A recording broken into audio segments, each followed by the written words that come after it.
Hello, students of class 7. Welcome back to our English classroom. So, today, before we start our class, I want to give you a sentence. What you sow, so do you reap. How many of you know the meaning of the sentence? I'm quite confident that many of you will know the meaning of this sentence because you'd have heard it. But do you know what the sentence is? This sentence is nothing but a parable. You know what is a parable? Let me tell you what is a parable. A parable is a story that illustrates or delivers a message. It is like a figure of speech in a story. It can be a phrase or a story.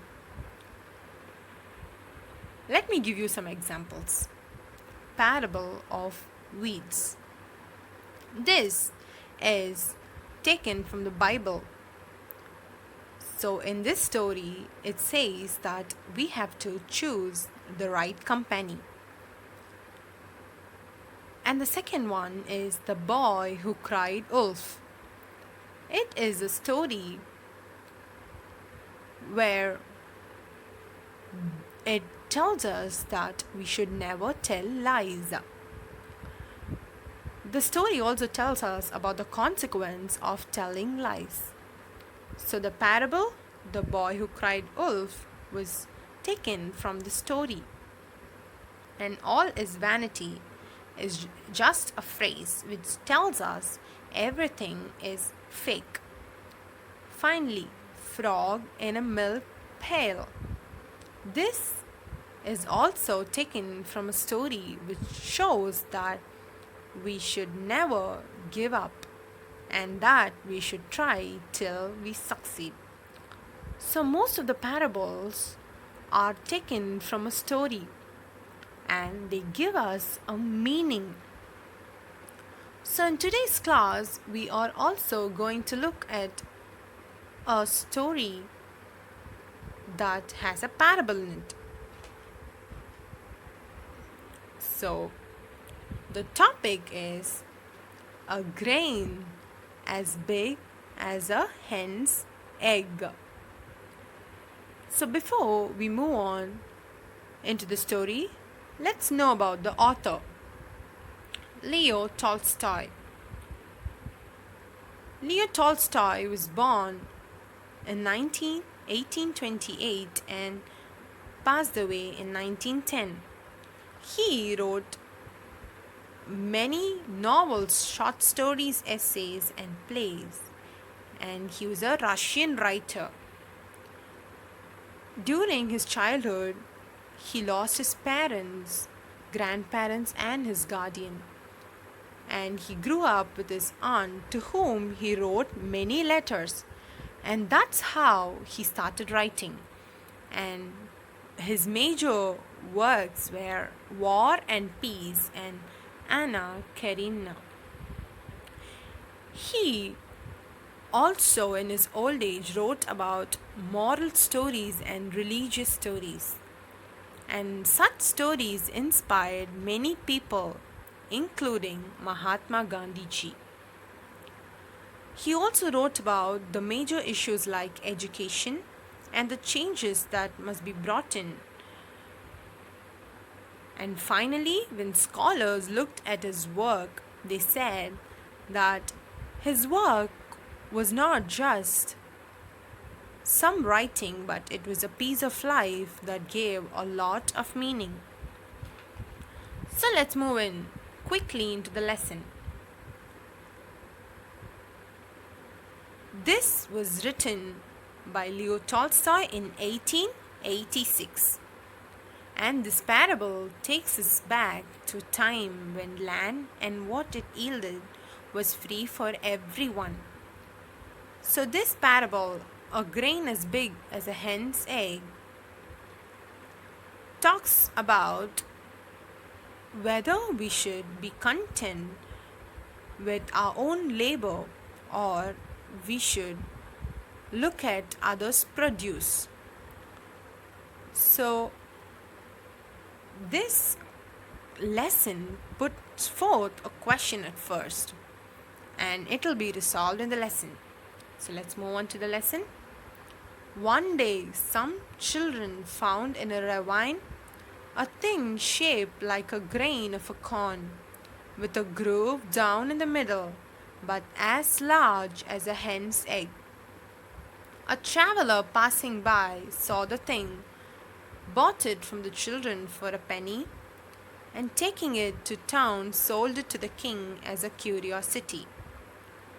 So here we find that few children who were playing in a ravine, that is a narrow valley, found a thing shaped like a grain of corn with a groove down the middle. And as soon as the children found the grain, it was interesting that the grain was large as a hen's egg. So, looking at it, a traveler who passed by got it from the children for a penny, and out of curiosity, he was very excited and thought it was something interesting, so he sold it to the king. So, let's see what the king does. The king called together his wise men and told them to find out what the thing was. The wise men pondered and could not make head or tail of it, till one day, when the thing was lying on a window sill, a hen flew in and pecked at it, till she made a hole in it. Then everyone saw that it was a grain.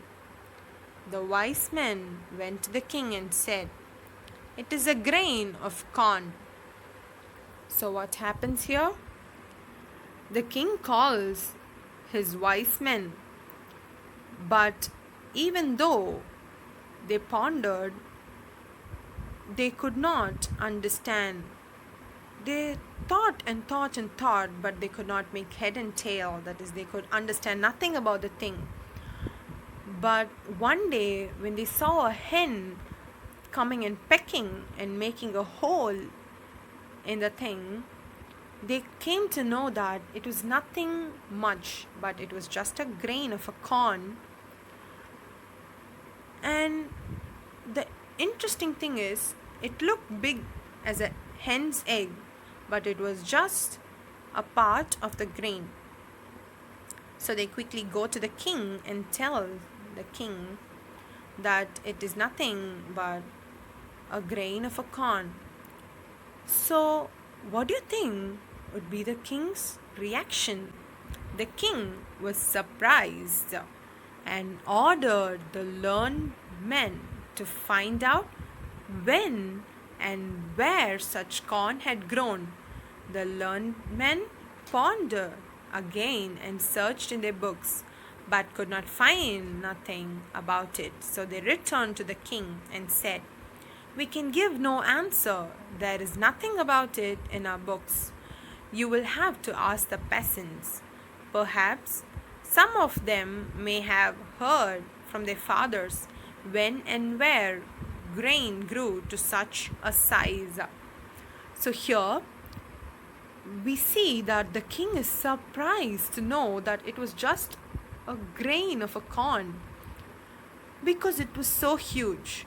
So the king wants to know where they would get such a big grain.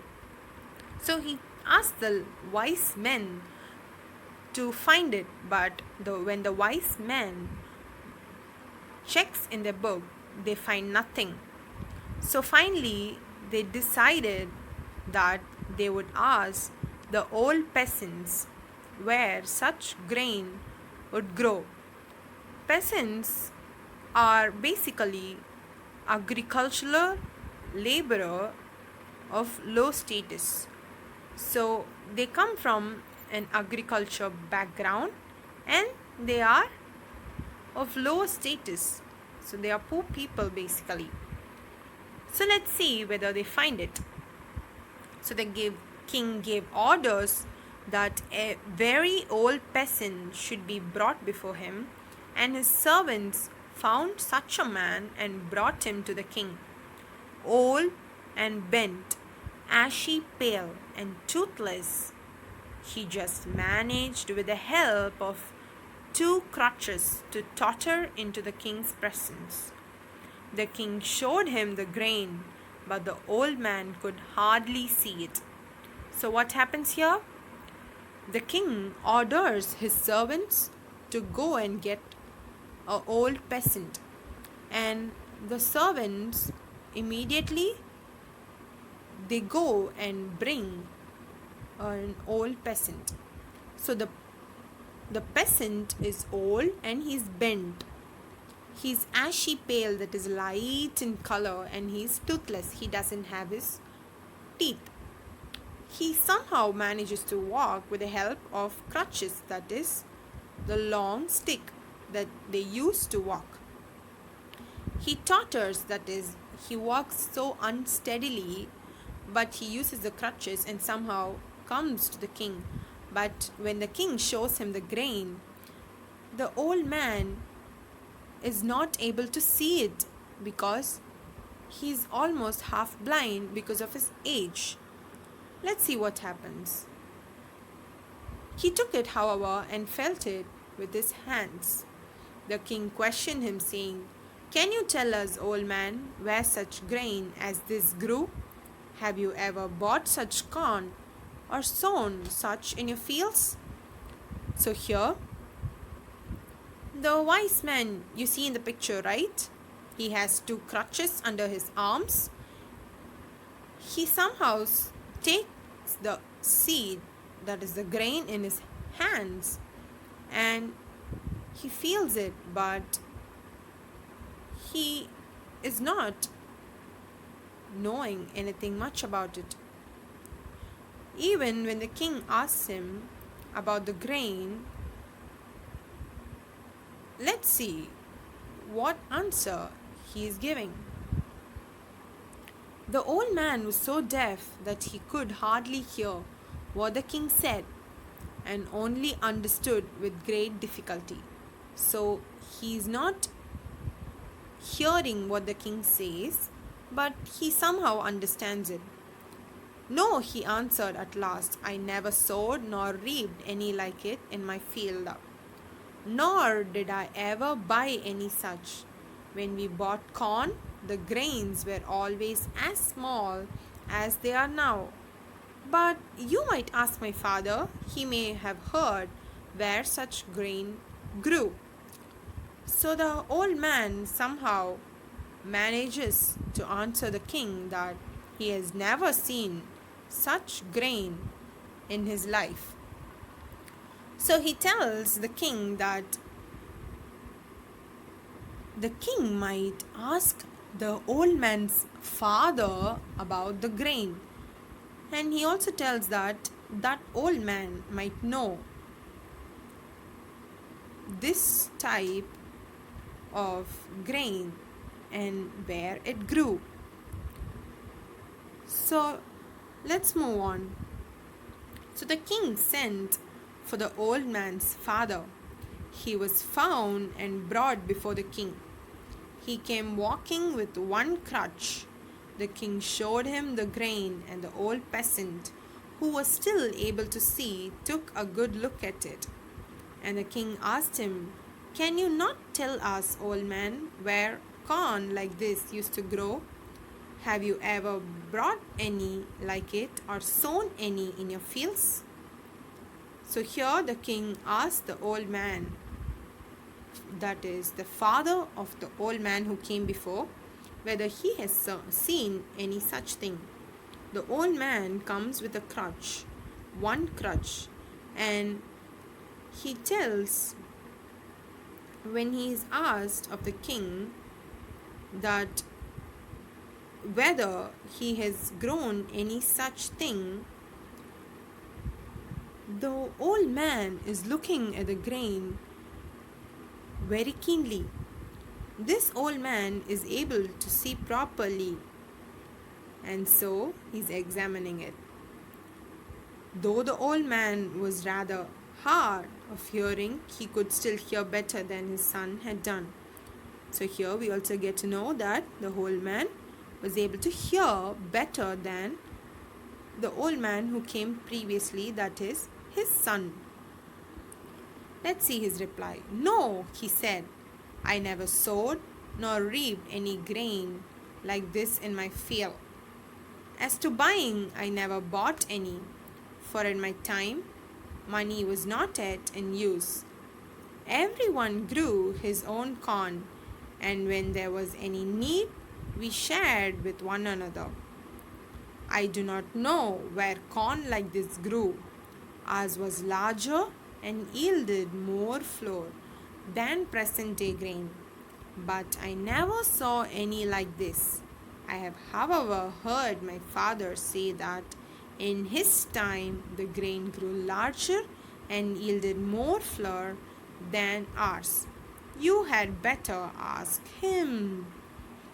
So, what do we see here, students? The old man says that he has also never sowed this big grain nor reaped big grains. But he also tells that when he was in his age, they used to never buy because they never had money in his age. When they wanted something, they would share everything. So it was like barter system, that is, you give one thing and you get one thing. So there was no money, instead they shared everything. And the old man said that they had yielded more flour, but he has not seen this big grain in his whole lifetime. So finally he tells the king that the king can ask the old man's father about this because he would know better. So first the king asks one old man. The old man tells the king that he should ask his father. Now this old man is telling the king to again ask his father. So what do you think the king would have done? Let's see that in our next class. So the points to be remembered are that the king was surprised and he wants to know about the corn and where it grew. So he asked old peasants. So the servants first bring one old peasant who is old, bent, pale and toothless. He's also half blind and deaf, but with the help of his two crutches he comes to see the corn, but he fails to recognize it. Then his old father comes. He is half blind and he has one crutch with him, but when he's shown the grain, he also fails to recognize. Finally, he also tells him that they never bought anything from outsiders. Instead, they shared like barter system. So he finally tells the king to ask his father. So let's see what is the king's reaction, whether he goes on in his curiosity or he just leaves it down. So we have learnt about the reaction of the king. We are introduced to few old peasants. We know about the parable now more than how we knew, and we have learned few meanings too. So I want you all to now quickly go to the Google Classroom and fill up the forms that are put in. So see you in our next class, students. Thank you.